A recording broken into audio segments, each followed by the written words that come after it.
오늘 서로 다른 두 인생이라는 제목으로 말씀을 받겠습니다. 마태복음 26장 41절에 보면 우리 주님께서 제자들에게 시험에 들지 않게 깨어있어 기도하라고 하셨습니다. 이게 무슨 뜻이죠? 기도하지 않으면 시험에 든다는 겁니다. 기도가 약해지고 내 생각이 강해지면, 기도가 사라지고 사람들의 소리가 강해지면, 성령의 감동이 아니라 자아가 강해지면 반드시 시험에 들게 돼요. 기도가 막히는 여러 가지 요소들 중에 하나를 베드로전서 3장에서는 부부간의 관계를 통해 말하고 있어요. 아내를 귀히 여겨야 된다. 왜냐? 너희 기도가 막히지 아니하게 하려 함이다. 하나님께서는 우리가 어떠한 관계를 가정 안에서 맺고 있는지, 또 우리가 형제 자매들 사이에 어떻게 처신하고 있는지 모두 알고 계십니다. 우리가 우리에게 죄 지은 자를 사하여 준 것처럼 우리의 죄를 사하여 달라고 기도하라 하신 주님께서 저와 여러분들에게 화평의 관계를 원하십니다. 난 기도하고 있는데요. 아니, 기도가 막힌다니까요. 하나님이 맺어주신 언약의 관계를 귀히 여기지 않고 이상하게 해버리면 기도가 막히게 된다는 거예요. 그래서 우리는 하나님과의 관계가 중요한 것만큼 우리의 형제 자매들과 우리의 가정에서 남편과 아내의 그 관계가 중요한 줌을 믿습니다. 기도할수록 하나님의 형상을 닮아가야 돼요. 정욕을 피하기 위해 기도할지언정 정욕을 불태우는 기도를 하지 마시기를 바랍니다. 찰스 스펄전은 말했지요. 기도해야만 된다. 우리 신자들은 기도해야만 된다. 기도는 선택사항이 아니고 기도는 필사적으로 해야 된다. 왜냐? 정욕은 너무 큰데 이 정욕을 제어할 지혜는 너무 부족하다. 우리 속에서 일어나는 더러운 악한 정욕, 세상의 유혹거리, 이건 너무 많은데 우리가 이것을 적절히 제어할 지혜는 너무 모자라므로 우리는 기도해야만 된다. 조셉 얼라인이라는 이런 분도 계셨어요. 새벽 일찍 나서서 이 물건 팔기 위해 물건을 막 운반하는 수레를 끄는 그런 상인들을 보면서 하루는 조셉 얼라인이 이렇게 얘기한 겁니다. 나의 주님이 저들의 주인보다 덜 대접받으실 분이란 말인가? 나는 저들보다 더 일찍 일어나 기도해야 되겠구나. 새벽 기도를 하려고 이렇게 나와보면 쿠팡맨들이 이미 움직이고 있어요. 그 사람들 돈을 위해서 다 그렇게 하는 거잖아요. 근데 우리의 주님께서, 우리의 섬기는 하나님께서 그들이 섬기는 주인보다 못한 취급을 받아서 해야 되겠습니까? 우리는 하나님께 더욱더 기도에 힘써야 될 줄로 믿습니다.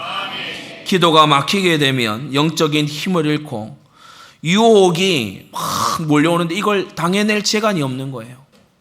정욕이 안에서 일어나는데요, 이것을 어떻게 제어할 수가 없는 거예요. 옛 사람이 막 활동하는데 옛 사람대로요 돌아가고 계속 그렇게 하는 거예요. 미친 마음을 품게 되는 거예요. 흑암 중에 다니게 되고 오판을 하게 되고 이런 온갖 일들이 기도가 막히게 될 때 일어나게 되니 우리는 기도를 뚫어내야 됩니다. 막힌 기도를 뚫어내시기를 바랍니다. 기도의 한계를 돌파하시기를 바랍니다. 6가지 지난번 특세 때 말씀드렸죠. 첫째, 중보 기도로 우린 기도의 한계를 돌파해야 됩니다. 나를 위해서 하는 기도는요, 하나님의 마음과 별로 닮은 기도가 아니에요. 남을 위해 기도해야 돼요. 누군가를 위해서 기도한다는 거 하나님이요 참 기뻐하시거든요.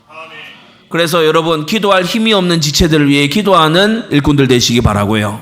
특히 이 자리에 구역장들은 구역원들을 위해서요, 연락하기 전에 기도를 먼저 많이 하세요. 그렇게 하시기를 꼭 바랍니다. 두 번째, 찬양기도 시편 34편에 말씀했잖아요. 하나님이 어떠한 분이신가를 아뢰면서 하나님이 어떠한 분이신가를 찬양하는 기도를 하면서 그러면서요 답이 다 나와버려요. 하나님의 역사인데, 하나님의 섭리인데 하나님이 실수하시는 분이냐? 그러니까요, 와 있는 응답, 당하는 인도가 보이게 되는 것입니다. 세 번째, 회개 기도로 기도의 한계를 돌파하시기 바랍니다. 하나님의 팔이 짧아 구원치 못하는 게 아니에요. 오직 우리의 죄가 우리와 하나님 사이를 벌어지게 한 겁니다. 죄를 품으면 그가 듣지 아니하시리라라고 했어요. 그래서 우리는요 죄를 버려야 돼요. 이사야 59장 1절에서 3절에 죄가 하나님과 우리 사이 거리를 벌려요. 이걸 회개해야 돼. 이걸 회개하고 이걸 돌이키려고 할 때 하나님이 그걸 귀하게 보시는 거예요. 네 번째, 헌신 기도를 하게 되시기를 바랍니다. 야고보서 4장 1절에서 3절에 정욕으로 쓰려고 잘못 구하지 말고 하나님의 일에 그의 나라와 의를 위해서 구하면 나머지 모든 것은 하나님이 채워주신다. 예, 우선순위가 올바르게 되기를 바랍니다. 다섯 번째, 대적 기도를 해야 돼요. 기도를 방해하고 막는 존재가 있어요. 우리가 기도하면 큰일 나는 존재가 있다니까요. 이 존재는 근데 잠도 안 자요. 이 존재는요, 두루 다니며 산길자를 찾아. 우리는 이 존재를 대적해야 돼요. 지금 예배드리는 이 시간에도 우리를 딴 생각으로 이끌려고 하는 흑암의 세력은 예수 그리스도의 이름으로 떠나갈지어다. 여러분 진짜 대적기도 하시기를 바랍니다. 하나님을 순복하는 자에게 마귀는요 틈을 못 찾아요. 하나님을 순종할 뿐 아니라 복종하는 자에게 마귀는 틈을 못 찾게 돼 있어요. 그렇게 하시기를 바랍니다. 여섯 번째, 감사기도로 우리는 기도의 한계를 돌파해야 돼요. 얼마나 감사할 것들이 많습니까? 특히 요한복음 11장 38절에 나사로 살아나는 그 본문에서 우리 예수님께서요 미리 감사하셨어요. 나사로가 살아나오기 전에 먼저 감사하셨어요. 여러분 미리 감사하시기를 바랍니다. 예, 믿음의 눈이 없는 사람은요 역사 일어나고 그 다음 감사해. 믿음으로 감사하는 건 미리 감사하는 거예요. 예, 응답하실 하나님께 감사하는 거예요. 역사하실 하나님께 감사하는 거예요. 예, 그게 믿음의 감사입니다. 오늘 이 본문에요 사무엘하 20장을 보면요 어지럽기 이를 데 없어요. 이스라엘이 굉장히 어지러운 상황이에요. 반역하는 세바입니다. 옛 사울을 추종하던 베냐민 세력이 여전히 맹위를 떨치고 있어서 이 세바 역시 베냐민 지파 출신이죠. 그러니까 이 세바가 반역하는데 또 이스라엘 북쪽 지파들이 또 선동이 다 되네. 그러니까 이게 나라가요 또 내전으로 휩싸이게 생겼어요. 그러면서 이걸 진압하라고 왕이 세운 아마사라는 이제 이 새로운 장군은 지체를 하고 자꾸 미적대요. 그러면서 이 요압이라는 장군은 또 왕이 명한 적이 없는데 월권을 내가지고 자기가 막 이끌고 가서 진압하겠다고 이러니까요. 모든 것이 헝클어져 있고 모든 것이 무질서한 그런 지금 상황이에요. 이 사이에 오늘 여인들이 두 본문에 걸쳐서 등장을 합니다. 우리가 3절에 보게 되면 지금 세바의 반역을 쭉 다루다가 갑자기 중간에 하나의 구절이 삽입이 돼서 들어가 있죠. 2절과 4절이 서로 이어져야 되는 부분인데 3절이 급히 삽입이 돼서 들어가 있고 그리고 14절에서 22절에는 아벨성의 한 지혜로운 여인에 대해 아주 길게 그들의 대화를 이 아벨성의 여인과 그리고 요압 장군의 대화를 아주 자세하게 그렇게 기록을 하고 있습니다. 성경은 역사적 사실이기도 하지만 성경이 그 사실을 어떻게 보느냐가 중요합니다. 어떤 부부가 있는데 아내가 남편에게 얘기한 거예요. 여보 내가 꿈을 꿨는데 간밤에 꿈을 꿨는데 꿈에 내가 아주 예쁜 목걸이를 하고 있고 반지를 끼고 있고 그리고 내가 이렇게 보석을 이렇게 가지고 있더라. 남편이 듣고서 오케이 이번 생일에 기대해. 그렇게 된 거예요. 그래서 아내가 옳거니. 그래서 이 생일날 이제 남편이 선물을 딱 열어보니까 꿈을 해석하는 법이라는 책이 딱 들어간 거예요. 우리는 때때로 뭔 말하는 건지 못 알아듣는 경우가 있어요. 지금 사무엘하 20장에서 세바의 반역이 진압됐다. 그것도 중요한 포인트지만 갑자기 여인들이 등장을 해요. 그리고 뒤에 아벨성 여인, 아벨성에 가서 그 세바 머리 가져왔다 이러면 될 건데 긴 대화가 기록되어 있어요. 여기에 분명한 메시지가 있음을 알고 교훈 얻게 되기를 바랍니다. 세바의 난이 그냥 진압됐다 이렇게 지나갈 본문이 아니라는 거예요. 자, 크게 두 가지로 봅니다. 첫째, 후궁 10명이 나와요. 후궁 10명. 갑자기 나와요. 이 본문에 갑자기 3절에 생뚱맞은 것처럼 갑자기 이것이 나와요. 이 후궁 10명은 3절의 말씀에 나와 있듯이 전에 머물러 궁을 지키게 한 후궁 10명입니다. 이 후궁 10명, 이 사람들의 삶은 작은 첫째로 수동적인, 너무나도 수동적인 그런 자들의 삶이었어요. 때때로 하나님이 다 알아서 하시겠지, 하나님이 역사하시겠지라고 하면서 내 편에서 해야 될 책임도 다 망가가는 그런 잘못된 생각을 가지는 경우가 있는데, 여러분, 하나님이 주권자시고 우리에게는 책임이 있습니다. 이 자들은 너무 수동적인 자들이었어요. 지나간 15장에서 압살롬의 반역 때문에 다윗이 급히 도망갈 때 후궁 10명을 남겨두어 궁을 지키게 하니라 라고 했습니다. 설마하니 이들을 해치겠느냐라는 마음도 있었겠고, 이들을 남겨두고자 하는 것은 먼 길에 이들이 다칠까 하여 다윗의 배려 섞인 그런 일이었겠죠.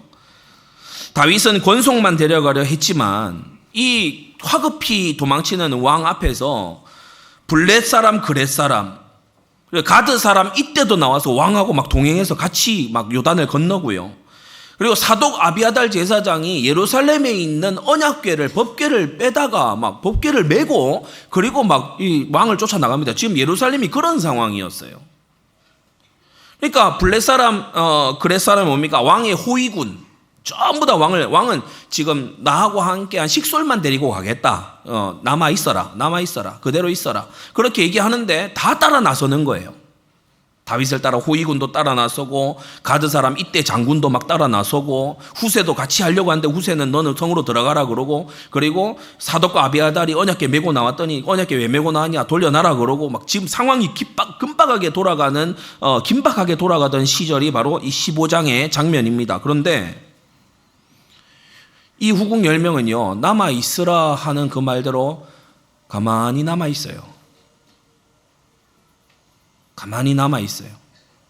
그래, 이 15장의 이 상황을 보면 무언가 다윗을 따라 나서야 되는 그런 지금 상황인데도 다윗이 남겨두었다고 해서 그대로 남아있어요. 우리가 말의 전후를, 사정을 한번 잘 봐야 되죠. 배려해서 하는 말을 진심으로 받아들여서 그대로 아무것도 안 하고 있는 그것을, 그건 지금 뭔가 소통이 잘못되고 있는 거예요. 자, 그런데 그 다음 장 16장에 압살롬의 무리가 이제 예루살렘으로 쳐들어와서는 이 압살롬이 온 무리가 보는 앞에서 그 부친의 후궁들로 더불어 동침했습니다. 주석가 매튜 헨리는 말하기를, 그들은, 이 후궁 10명 이들은 다윗이 돌아오지 못할 것으로 알고 떠난 사람은 포기하고 압살롬의 음욕에 쉽게 수락했으므로 그들을 벌로 감금한 것이다 라고 본문을 주석하고 있어요. 그러니까 적극적으로 저항을 안 해. 여러분, 악한 자가 우리를 꾀려하면 저항해야 됩니다. 여러분, 역사가 우리를 프로테스탄트라고 부릅니다. 프로테스탄트가 뭐 하는 사람입니까? 비진리에 저항하는 자들입니다. 흑암에 저항하는 자들이에요. 성경을 왜곡하려는 세력에 저항하는 자들이 바로 저와 여러분들 아닙니까? 우리 믿음의 선배들은요, 진리를 타협하지 않았어요. 이 후궁 10명은요, 압살롬하고 타협하는 거예요. 적극적으로 저항하지 않아요. 그 증거가 뭔지 압니까? 다윗이 지금 다윗이 요단에서부터 막 난리가 났습니다, 지금. 그죠? 요단에서부터 유다와 이스라엘이 난리가 나고, 그리고 사람들이 맞이하러 내려오고, 심지어 악한 자들, 시므이와 시바 이런 자들까지 뛰쳐내려가고 지금 그런 상황인데, 이 후궁 10명이요, 그야말로 아무것도 안 해요. 그야말로 아무것도 하지 않습니다. 심지어 예루살렘에 다윗이 귀환하여 들어왔는데도 왕이시 오셨나이까? 지난날 저희가 이런 봉변을 당했습니다. 이런 얘기도 안 해요. 그러니까 이 3절에 보시면 후궁 10명을 잡아서 별실에 가두었다 그랬어요. 그러니까 병사를 보내서 잡아야 될 만큼 그 정도로 수동적이면서 저항하지 않고 다윗에게 또 호의적으로 나오지도 않고 있는 거예요. 자, 두 번째로 이들은 더러움을 회개치 않는 자들입니다. 다윗의 후궁들은 반역자 압살롬에 의해서 더러워졌지요. 그러나 그것에 동조했다면 반성해야 되고, 그것이 어떤 개개인에게는 강제였다면 그러면요, 변명이라도 해야 돼요. 우리가 힘으로 저항할 수가 없었습니다 라든지, 왕이시여 지난날에 우리가 이렇게 한 것을 우리의 뜻대로 한 것이 아닌 줄 아옵소서 라든지 어떤 말이라도 해야 되잖아요. 근데 이 후궁들이 아무 말도 하지 않아요. 어떠한 반성도 변명도 설명도 없어요. 성도 여러분, 기억하십시오. 책임 있는 문제를 그저 회피하잖아요. 그러면 그 문제는 더욱더 악화됩니다. 여러분, 내가 서야 될 자리에 서지 않고 회피하잖아요. 더욱더 악화됩니다. 책임을 다하시기를 바랍니다. 때에 맞는 필요한 말을 할 수 있어야 돼요. 감사를 제때 해야 돼요. 여러분이 은혜를 제때 갚아야 돼요. 이들이 그렇게 하지 않았어요. 더러움을 씻으려고도 하지 않고 회개하지도 않았어요. 박윤선 박사는 이 본문에 대해 주석하기를, 다윗이 그의 후궁들을 별실에 가두도록 처리한 이유는 그들이 압살롬으로 더불어 동침하였기 때문에, 압살롬에게 당한 게 아니고 압살롬으로 더불어 동침했기 때문에 그런 것이다, 이렇게 주석을 하고 있어요. 많은 주석학자들이 이게 강제적인 어떤 것이 아니라 이들이 동의하에서 벌어진 일이다라고 많은 그런 성경학자들이 봅니다. 세상이 거대한 어떤 권력으로 또는 세상의 거대한 문화로 우리를 죄악으로 몰고 가려고 할 때가 있어요. 그때 세상과 간음하지 말아야 돼요. 세상의 악함에 저항해야 돼요. 음란한 문화에 저항해야 되는 것입니다. 야고보서 4장 4절은 말씀하지요. 간음하는 여자들이요, 세상과 벗된 것이 하나님의 원수임을 알지 못하느뇨 라고 했어요. 세속을 즐기고 일락을 즐기는 자 살았으나 죽었느니라 라고 성경은 말합니다. 그래서요, 세속이 너무 즐겁다, 성경이 점점 멀어지고 막 어렵고 힘들고, 세상은 너무 재밌고 예배는 너무 따분하고 막 영화 넷플릭스 이런 것은 너무 막 흥미롭고 재미나고, 세상 이야기는 너무 깔깔거리고 재밌는데 전도한 거 포럼하고 선교하고 말씀 포럼 이런 것은 너무 막 따분하고 싫다. 그거 지금 잘못되고 있는 거예요. 다윗의 품을 버리고 압살롬의 품으로 간 이 후궁 10명하고 다를 것이 없다는 것입니다. 여러분, 세상을 사랑치 마십시오. 세상을 사랑하면 아버지의 사랑이 그 안에 있지 아니하다. 여러분, 꼭 유념하시기를 바랍니다. 이들의 결과는 세 번째, 자기 자신도 구원하지 못했어요.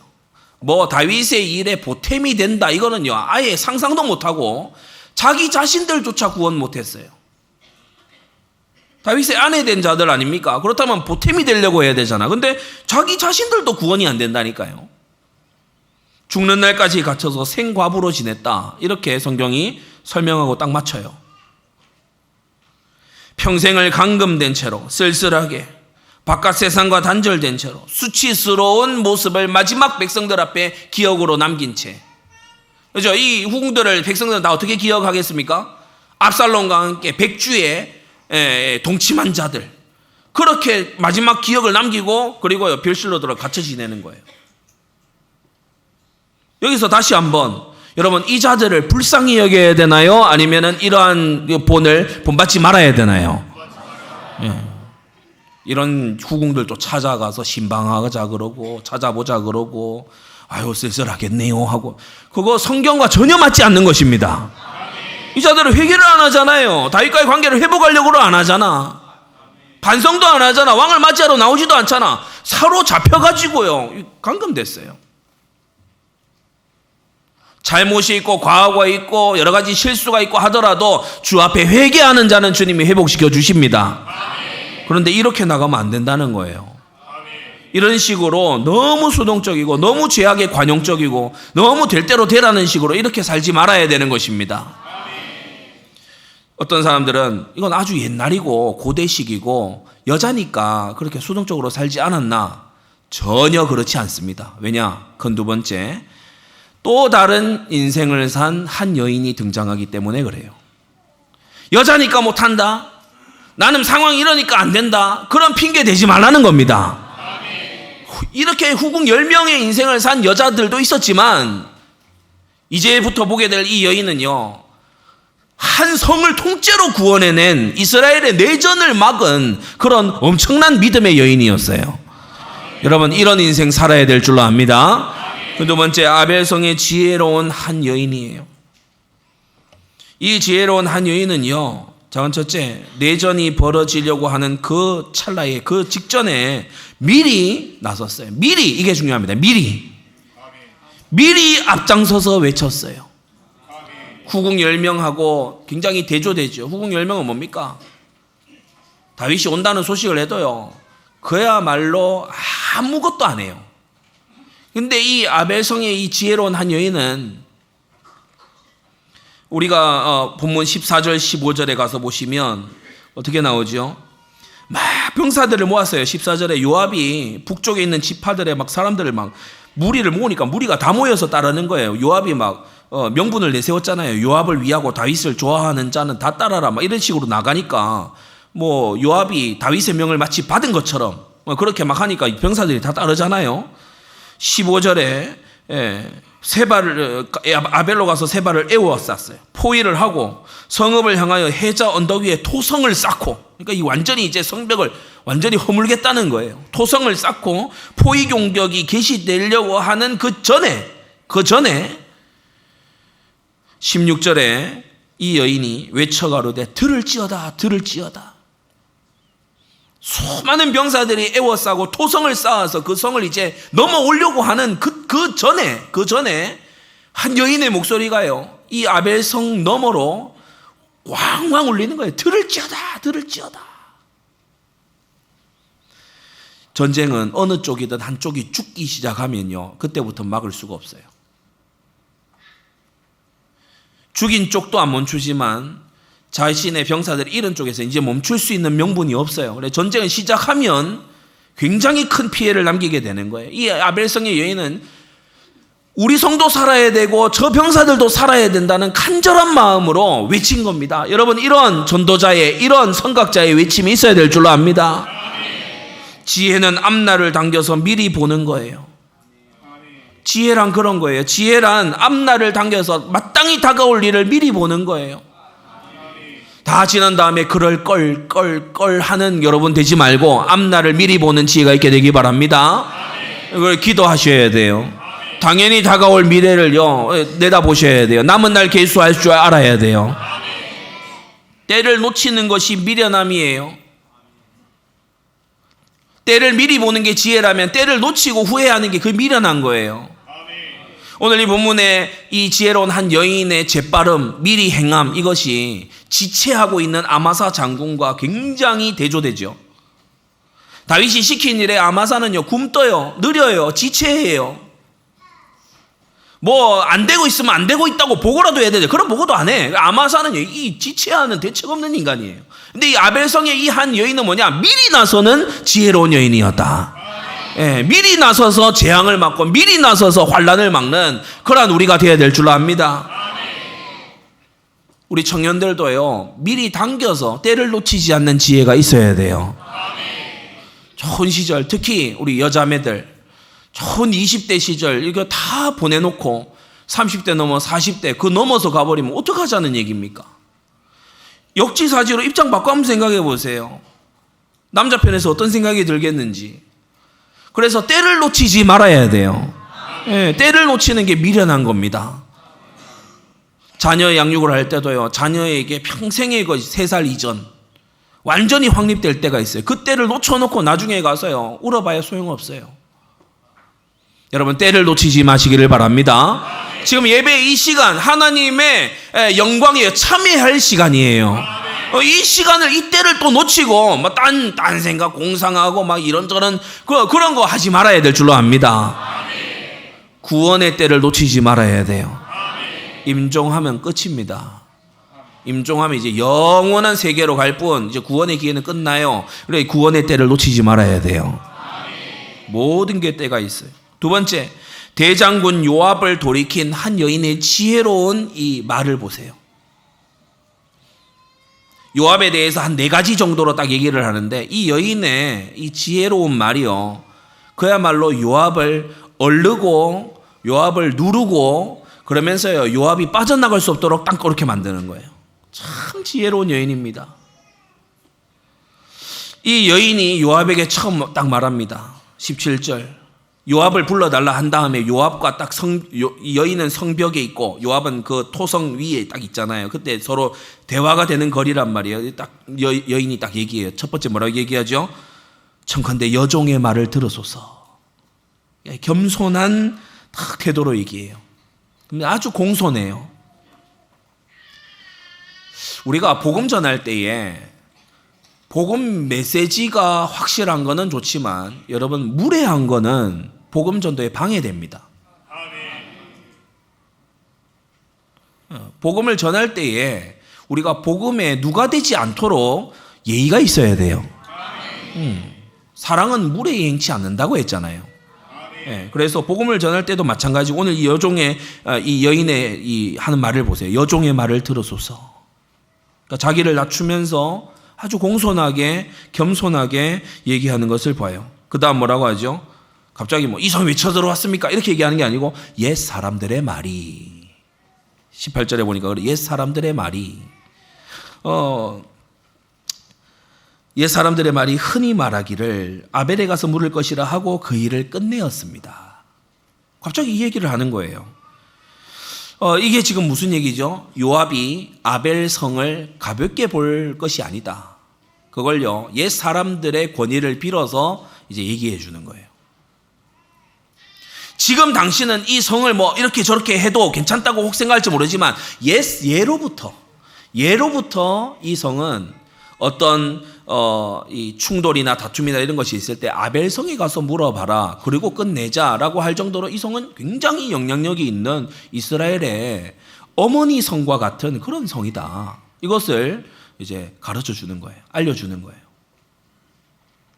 그러면서 이어지는 19절에 이제 겸손하게 이렇게 얘기하면서 19절에 뭐라고 하죠? 나는 이스라엘의 화평하고 충성된 자 중 하나이오늘.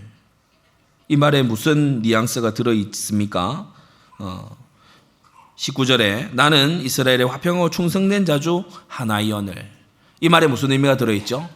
당신은 충성되고 화평한 자가 혹 아닙니까? 당신도 그러한 자인 줄 압니다.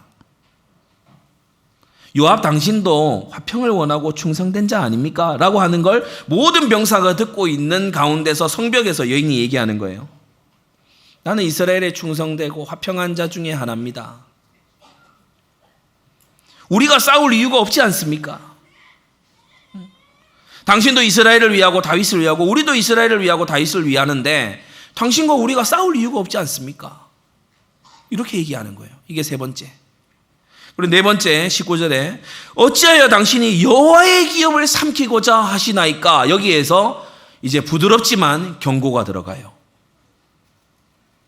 이 아벨성을 공격하고 도발하는 것에 대한 지엄한 신적 권위를 담은 경고를 이 여인이 딱 합니다. 굉장히 지혜로워요. 겸손하게 얘기를 시작해서 옛 사람들의 권위를 가져와서 이 성의 의미를 알려준 이후에 우리가 싸울 이유가 없음을 충분히 알게 하고 그 다음 하나님의 권위로 이 사람의 행동을 막습니다. 여러분, 이런 대화와 이런 지혜는 배워야 돼요. 예, 우리 성경을 통해서 배우게 되시길 바랍니다. 이렇게 말하도록 배우라고 이렇게 적어 놓으신 거예요. 성읍을 환난으로부터 건진 자는 이런 지혜를 가지고 있었다. 자신의 가문뿐 아니라 넘어서서 한 성읍의 수많은 가정과 수많은 후대들을 건진 이 한 여인은 이러한 지혜를 가진 여인이었다.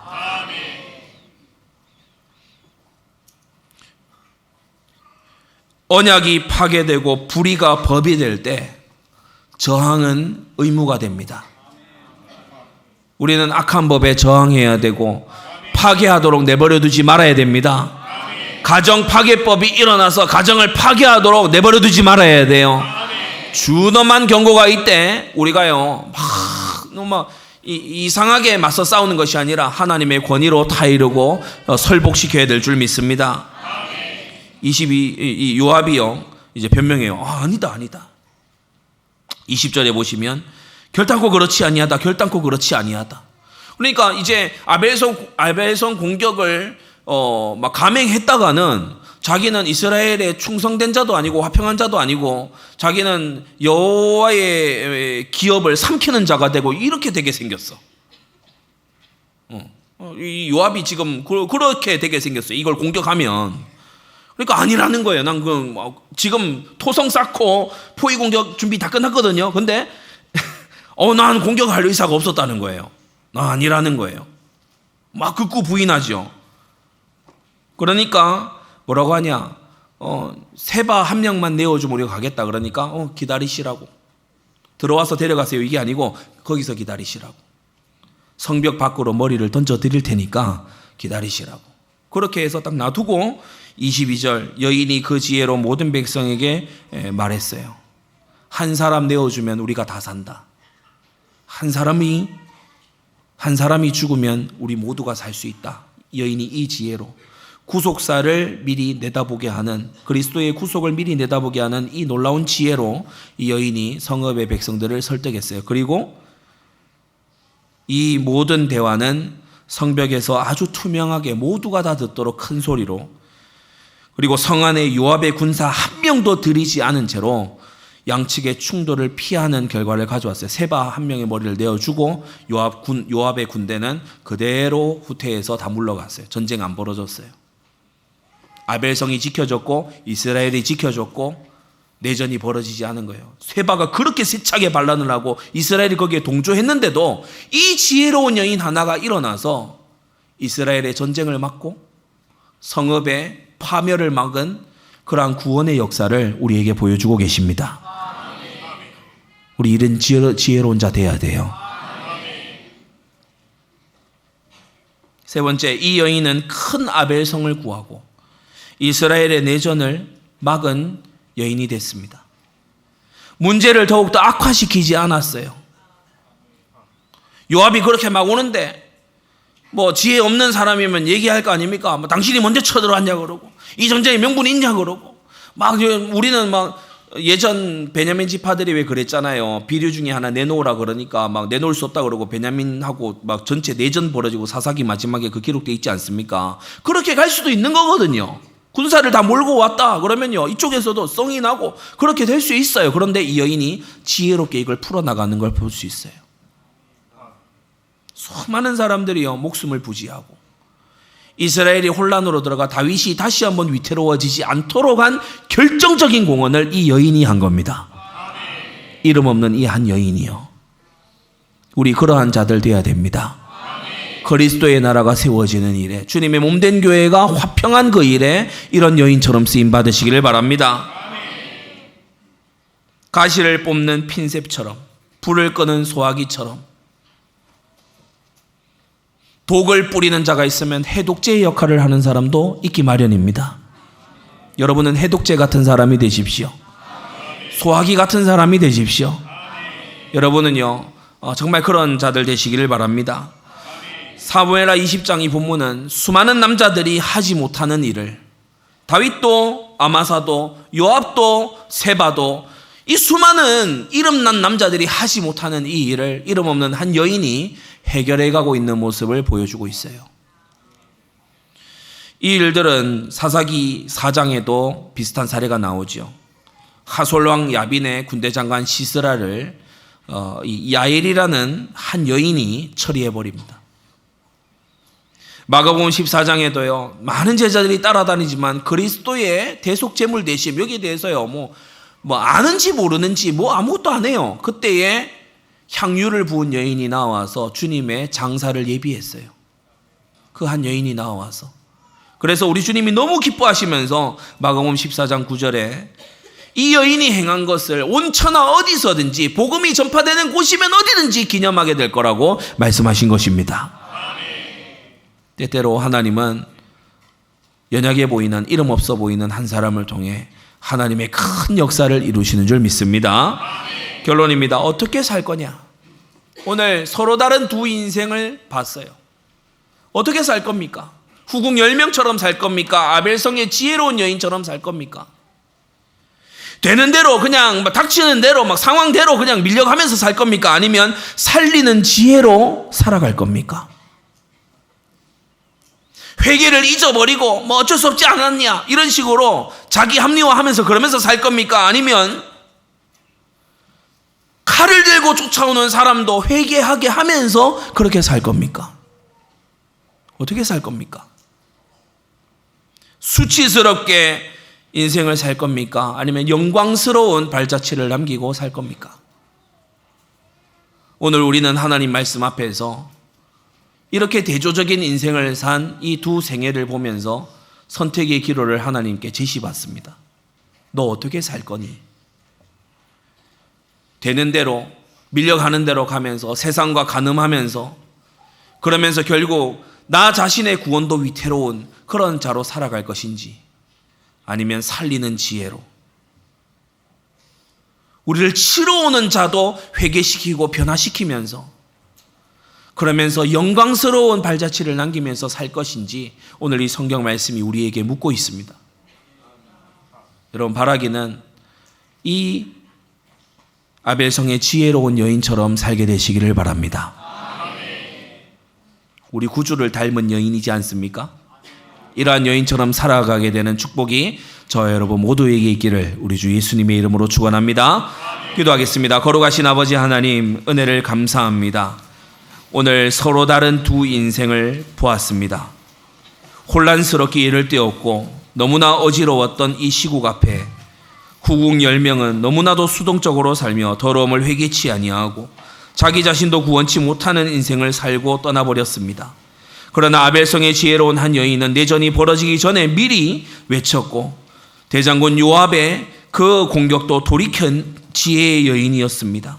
주여, 우리가 이 지혜를 배우게 하시고 우리 성도들로 말미암아 성읍의 재앙이 그쳐지고 하나님께서 이 나라에 긍휼을 베푸실 수 있는 그러한 복된 주님의 성도들 되도록 역사하여 주시옵소서.